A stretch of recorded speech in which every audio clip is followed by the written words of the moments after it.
Welcome back into the Sports Source. This segment brought to you by Parkside Cabin Rentals. You know a great time to go to the Smoky Mountains, folks?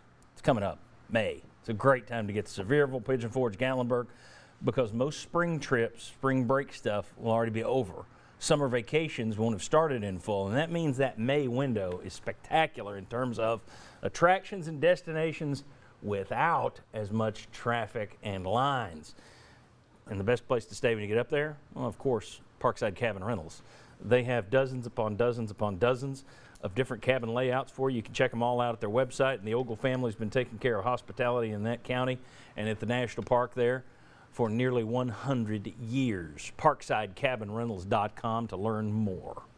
Okay, Tennessee announced this week that their season opener against Ball State will kick off at 7 o'clock on Thursday, September 1st. It's the second year in a row they will open on a Thursday. Chuck, super fan down there, do you like that for fans and business owners? You know, to me, it's kind of a mixed bag. The first game, I can see a little bit. You're on, what, SEC Network primetime. It's not like you're on, to me, ESPN or something. At least it gets a night game. It's Thursday. I'm okay with it. I wasn't thrilled about it, but that's better than Saturday at noon, the way I look at it. I just wonder if you get as many people from West Tennessee or Middle Tennessee who would normally come over here, No, would they do not. it? So do you then lose hotel dollars, restaurant dollars?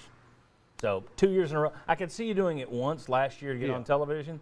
To do it twice is a little interesting. It tells you that their view in terms of ranking things, way high on the list is exposure for the football program. A little lower on the list is taking care of the hotels and restaurants.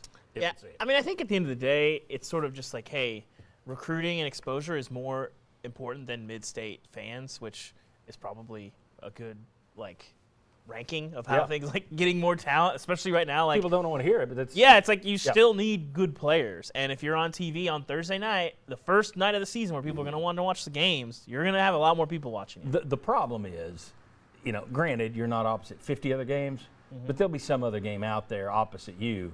People across the country, you're still playing Ball State, and Tennessee's name still isn't what it once was. So the idea that, on Thursday night, we're going to get every eyeball in the country. No, you're not. For Tennessee Ball State, no. Nobody in Montana is going to be watching that. They'll be watching Missouri and Louisiana Tech. That's what they'll be watching. All right.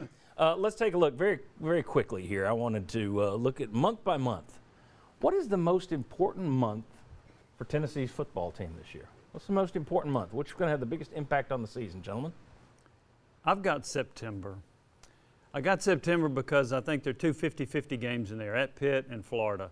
And if you can finally beat Florida for the second time since, 2004, then you've got some momentum. Then the next week you have an open date. Then you go to LSU and face the worst head coach dancer in the league.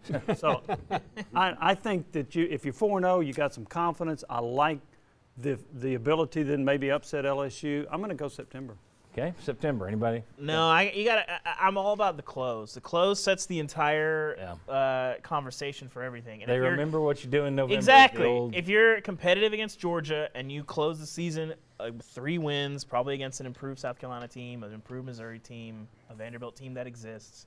If you have you close those wins, that's a heck of a way to close your season. 3 road games in the final month, and I went back, I forget what I showed. I showed this months ago when the schedule came out that it's the first time Tennessee will end with 2 straight road games since I forget what it was. I found it and we showed it as the 30s or something. I'm with David. I think it's November because here's the deal. If you start out and beat Pitt and beat Florida, but then you're beat up with injuries and you lose these road games, then it ruins it. At the same time, if you have an awful start, lose to Pitt, lose to Florida, lose to LSU, lose to Alabama, lose to Kentucky, you can still salvage your season, make a bowl, and everybody remembers, ooh, they turned it around in November. I think November is the most important. But see, by that time, they may be down in the dumps and not have confidence. Then they go 5-7. Could be. Depends where you're going, which month.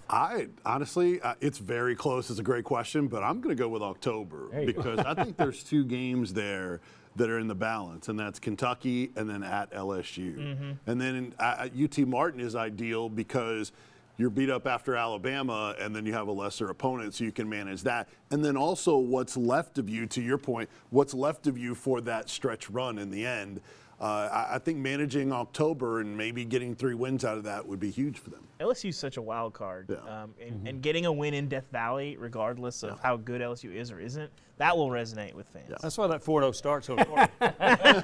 Chuck, where are you going? Which month? Well, I went with September, and I agree with Jimmy because the at Pitt, and if you can go in the Florida game here, 4-0, finally beat them's huge. The open date tour, that gives you so much momentum.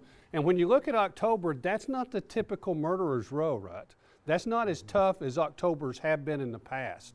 Which is a plus. Here's my problem with the momentum is we've seen Tennessee get off to a tremendous start Yeah. and then Yeah. Well, tank. I think that, the other side, people were happy in the year where you opened the season losing to Georgia State and BYU, but you came on late, you won your bowl. It's going to be the decade of the fall. We talk about the great start or the bad start setting the tone for the rest of the season every year, and the then ending. it Yeah. can change for sure. Florida to me is big on that. I think If Florida was in October, I'd probably switch. John always makes fun of me for not believing in some of the Tennessee voodoo. The Florida stuff is the one thing where I'm like, okay, if you can't get this Florida team where they are not feeling super confident right now, their roster's kind of a mess. You might have a star in Anthony Richardson, but everything else is all up in the air. And you got them at home. You got all this stuff coming back. I mean, Tennessee, if not now, when? Because Florida is going to get it going. well, we've been asking that for a while here, I've Dave. heard that about The bad answer is next year. Well, we asked that after, a 10-9 loss, or what was it, or, This is our 20th year. There you go. There you go. So, all right. When we come back, hey, let's get the latest on Tony Vitello, on injuries, on everything else. The UT baseball. We're going to go live to Lindsey Nelson Stadium. Talk to the voice of the baseball Vols, John Wilkerson, next live on the Sports Source.